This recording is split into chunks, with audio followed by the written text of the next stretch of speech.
A Rose for Emily by William Faulkner. When Miss Emily Grierson died, our whole town went to her funeral. The men through a sort of respectful affection for a fallen monument, the women mostly out of curiosity to see the inside of her house, which no one save an old manservant, a combined gardener, and cook had seen in at least 10 years.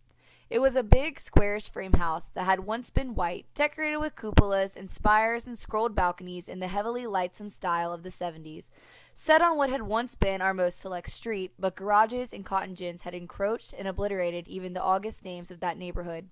Only Miss Emily's house was left, lifting its stubborn and coquettish decay above the cotton wagons and the gasoline pumps, an eyesore among eyesores. And now Miss Emily had gone to join the representatives of those august names, where they lay in the cedar bemused cemetery among the ranked and anonymous graves of Union and Confederate soldiers who fell at the Battle of Jefferson. Alive, Miss Emily had been a tradition, a duty and a care, a sort of hereditary obligation upon the town, dating from that day in 1894 when Colonel Sartoris, the mayor, he who fathered the edict that no Negro woman should appear on the streets without an apron, remitted her taxes, the dispensation dating from the death of her father on into perpetuity. Not that Miss Emily would have accepted charity. Colonel Sartoris invented an involved tale to the effect that Miss Emily's father had loaned money to the town, which the town, as a matter of business, preferred this way of repaying. Only a man of Colonel Sartoris's generation and thought could have invented it, and only a woman could have believed it. When the next generation, with its more modern ideas, became mayors and aldermen, this arrangement created some little dissatisfaction. On the first of the year, they mailed her a tax notice. February came, and there was no reply. They wrote her a formal letter asking her to call at the sheriff's office at her convenience. A week later, the mayor wrote her himself, offering to call or send his car for her, and received in reply a note on paper of an archaic shape, in a thin, flowing calligraphy in faded ink, to the effect that she no longer went out at all. The tax notice was also enclosed, without comment. They called a special meeting of the Board of Aldermen.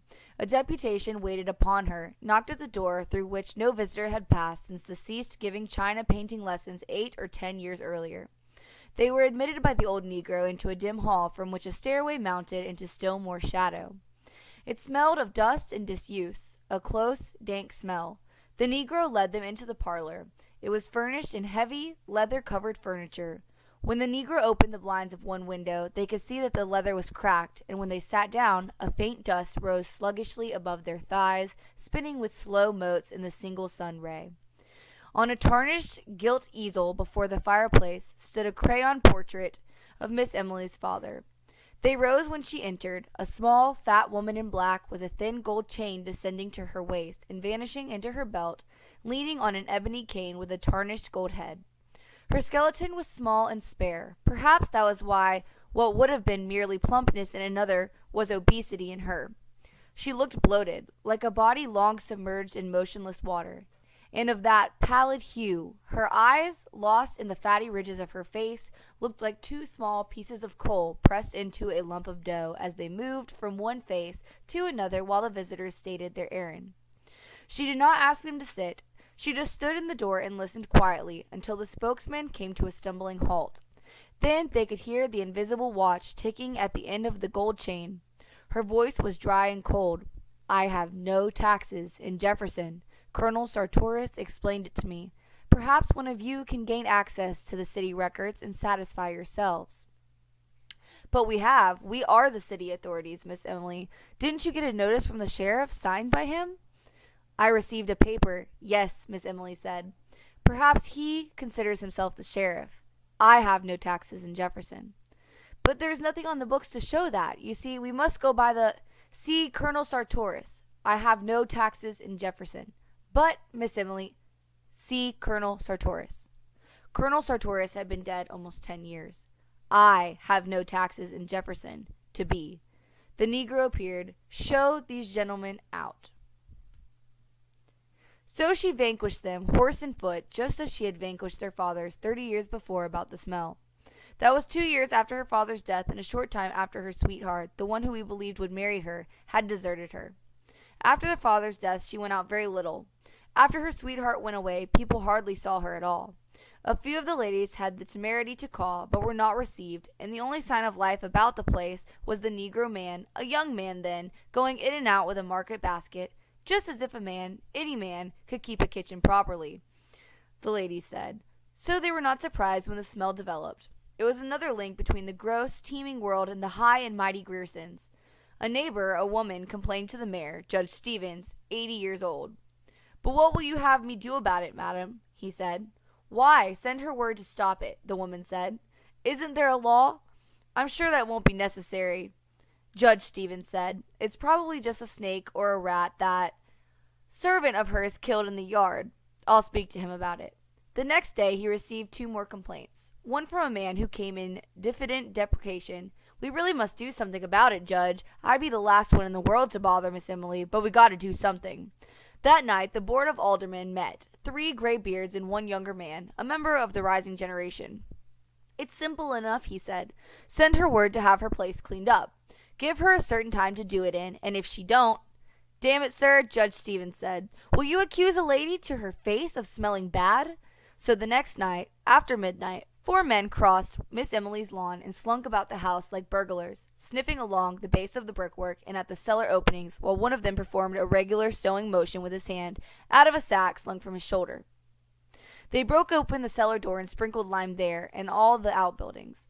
As they recrossed the lawn, a window that had been dark was lighted, and Miss Emily sat in it, the light behind her, and her upright torso motionless as that of an idol. They crept quietly across the lawn into the shadow of the locusts that lined the street. After a week or 2 the smell went away. That was when people had begun to feel really sorry for her. People in our town, remembering how old Lady Wyatt, her great aunt, had gone completely crazy at last, believed that the Griersons held themselves a little too high for what they really were. None of the young men were quite good enough for Miss Emily and such. We had long thought of them as a tableau. Miss Emily, a slender figure in white in the background, her father, a spraddled silhouette in the foreground, his back to her and clutching a horsewhip. The 2 of them framed by the back-flung front door, so when she got to be 30 and was still single, we were not pleased exactly, but vindicated. Even with insanity in the family, she wouldn't have turned down all of her chances if they had really been materialized. When her father died, it got about that the house was all that was left to her, and in a way, people were glad. At last they could pity Miss Emily. Being left alone, and a pauper, she had become humanized. Now she, too, would know the old thrill and the old despair of a penny more or less. The day after his death, all the ladies prepared to call at the house and offer condolence and aid. As is our custom, Miss Emily met them at the door, dressed as usual and with no trace of grief on her face.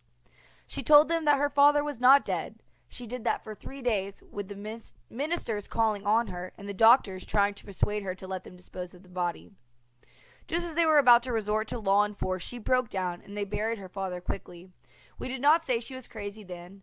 We believed she had to do that. We remembered all the young men her father had driven away, and we knew that with nothing left, she would have to cling to that which had robbed her, as people will. She was sick for a long time. When we saw her again, her hair was cut short, making her look like a girl with a vague resemblance to those angels in colored church windows, sort of tragic and serene. The town had just left the contracts for paving the sidewalks, and in the summer after her father's death they began the work. The construction company came with mules and machinery, and a 4-man named Barron, a Yankee, a big, dark, ruddy man with a big voice and eyes lighter than his face. The little boys would follow in groups to hear him cuss, and the workers singing in time to the rise and fall of picks. Pretty soon he knew everybody in town. Whenever you heard a lot of laughing anywhere about the square, Homer Barron would be in the center of the group. Presently we began to see him and Miss Emily on Sunday afternoons driving in the yellow-wheeled buggy and the matched team of bays from the livery stable. At first we were glad that Miss Emily could have an interest, because the ladies all said, of course a Grieson would not think seriously of a northerner, a day laborer. But there were still others, older people, who said that even grief could not cause a real lady to forget noblesse oblige. Without calling it noblesse oblige, they just said, poor Emily, her kinsfolk should come to her. She had some kin in Alabama, but years ago her father had fallen out with them over the estate of old Lady Wyatt, the crazy woman, and there were no communications between the 2 families. They had not even been represented at the funeral. And as soon as the old people said, poor Emily, the whispering began. Do you suppose it's really so? They said to one another. Of course it is. What else could? This behind their hands rustling of craned silk and satin behind jealousies closed upon the sun of Sunday afternoon as the thin, swift clop, clop, clop of the matched team passed. Poor Emily. She carried her head high enough, even when we believed that she was fallen. It was as if she demanded more than ever the recognition of her dignity as the last Grierson, as if it had wanted that touch of earthiness to reaffirm her imperviousness, like when she bought the rat poison, the arsenic. That was over a year after they had begun to save poor Emily, and while the two female cousins were visiting her. "I want some poison," she said to the druggist. She was over 30 then, still a slight woman, though thinner than usual, with cold, haughty black eyes, and a face the flesh of which was strained across the temples and about the eye sockets, as you imagine a lighthouse keeper's face ought to look. "I want some poison," she said. "Yes, Miss Emily. What kind? For rats and such, I want the best you have. I don't care what kind." The druggist named several. "They'll kill anything up to an elephant, but what you want is arsenic," Miss Emily said. "Is that a good one?" "Is arsenic?" "Yes, ma'am, but what you want?" "I want arsenic." The druggist looked down at her. She looked back at him, erect, her face like a strained flag. "Why, of course," the druggist said, "if that's what you want, but the law requires you to tell what you are going to use it for." Miss Emily just stared at him, her head tilted back, in order to look him eye for eye, until he looked away and went and got the arsenic and wrapped it up. The Negro delivery boy brought her the package. The druggist didn't come back when she opened the package at home. There was written on the box, under the skull and bones, "For rats." So the next day we all said she will kill herself, and we said it would be the best thing. When she had first begun to be seen with Homer Barron, we had said she will marry him. Then we said she will persuade him yet, because Homer himself had remarked he liked men, and it was known that he drank with the younger men in the Elks Club, that he was not a marrying man. Later we said poor Emily, behind the jealousies as they passed on Sunday afternoon in the glittering buggy. Miss Emily with her head high, and Homer Barron with his hat crooked and a cigar in his teeth, reins and whip and a yellow glove. Then some of the ladies began to say that it was a disgrace to the town and a bad example to the young people. The men did not want to interfere, but at last the ladies forced the Baptist minister, Miss Emily's people were Episcopal, to call upon her. He would never divulge what happened during that interview, but he refused to go back again. The next Sunday they again drove about the streets, and the following day the minister's wife wrote to Miss Emily's relations in Alabama. So she had blood kin under her roof again, and we sat back to watch developments. At first, nothing happened. Then we were sure that they were to be married. We learned that Miss Emily had been to the jeweler's and ordered a man's toilet set in silver, with the letters of H.B. on each piece. 2 days later, we learned that she had bought a complete outfit of men's clothing, including a nightshirt, and we said, "They are married." We were really glad. We were glad because the two female cousins were even more Grierson than Miss Emily had ever been, so we were not surprised when Homer Barron, the streets had been finished some time since, was gone. We were a little bit disappointed that there was not a public blowing off, but we believed that he had gone on to prepare for Miss Emily's coming or to give her a chance to get rid of the cousins. By that time, it was a cabal, and we were all Miss Emily's allies to help circumvent the cousins. Sure enough, after another week they departed, and as we had expected all along, within 3 days Homer Barron was back in town. A neighbor saw the Negro man admit him at the kitchen door at dusk one evening, and that was the last we saw of Homer Barron, and of Miss Emily for some time. The Negro man went in and out with the market basket, but the front door remained closed. Now and then we would see her at a window for a moment, as the men did that night when they sprinkled the lime, but for almost 6 months she did not appear on the streets. Then we knew that this was to be expected too, as if that quality of her father, which had thwarted her woman's life so many times, had been too virulent and too furious to die. When we next saw Miss Emily, she had grown fat, and her hair was turning gray. During the next few years it grew grayer and grayer until it attained an even pepper and salt iron gray, when it ceased turning. Up to the day of her death at 74 it was still that vigorous iron gray like the hair of an active man. From that time on her front door remained closed, save for a period of 6 or 7 years when she was about 40, during which she gave lessons in china painting. She fitted up a studio in one of the downstairs rooms where the daughters and granddaughters of Colonel Sartoris' contemporaries were sent to her with the same regularity and in the same spirit that they were sent to church on Sundays with a 25-cent piece for the collection plate. Meanwhile, her taxes had been remitted. Then the newer generation became the backbone and the spirit of the town, and the painting pupils grew up and fell away and did not send their children to her with boxes of color and tedious brushes and pictures cut from the ladies' magazines. The front door closed upon the last one and remained closed for good. When the town got free postal delivery, Miss Emily alone refused to let them fasten the metal numbers above her door and attach a mailbox to it.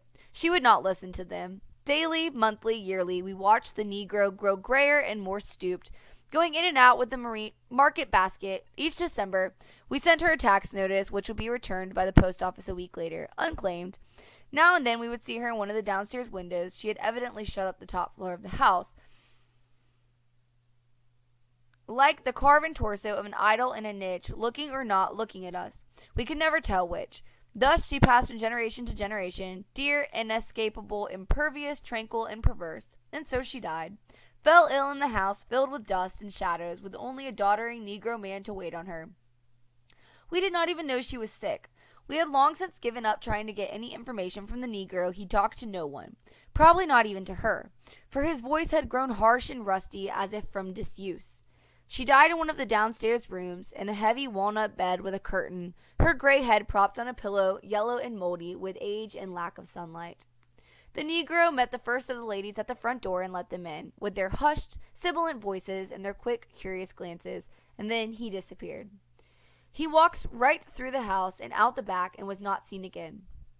The two female cousins came at once. They held the funeral on the second day, with the town coming to look at Miss Emily beneath a mass of bought flowers, with the crayon face of her father musing profoundly above the bier, and the ladies, sibilant and macabre, and the very old men, some in their brushed Confederate uniforms, on the porch and the lawn, talking of Miss Emily as if she had been a contemporary of theirs, believing that they had danced with her and courted her, perhaps, confusing time with its mathematical progression, as the old do. To whom all the past is not a diminishing road, but instead a huge meadow which no winter ever quite touches, divided from them now, but instead by the narrow bottleneck of the most recent decade of years. Already we knew that there was one room in that region above stairs which no one had seen in 40 years, and which would have to be forced. They waited until Miss Emily was decently in the ground before they opened it. The violence of breaking down the doors seemed to fill the room with pervading dust. A thin, acrid pall, as of the tomb, seemed to lie everywhere upon the room, decked and furnished as for a bridal.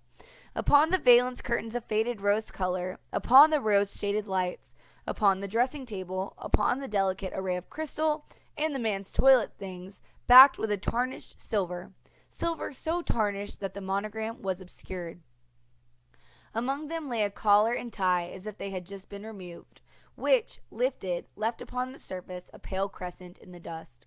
Upon a chair hung the suit, carefully folded, beneath it the two mute shoes and the discarded socks. The man himself lay in the bed. For a long while we just stood there, looking down at the profound and fleshless grin. The body had apparently once lain in the attitude of an embrace, but now the long sleep that outlasts love, that conquers even the grimace of love, had cuckolded him. What was left of him, rotted beneath what was left of the nightshirt, had become inextricable from the bed in which he lay, and upon him and upon the pillow beside him lay that even coating of the patient and biting dust. Then we noticed that in the second pillow was the indentation of a head.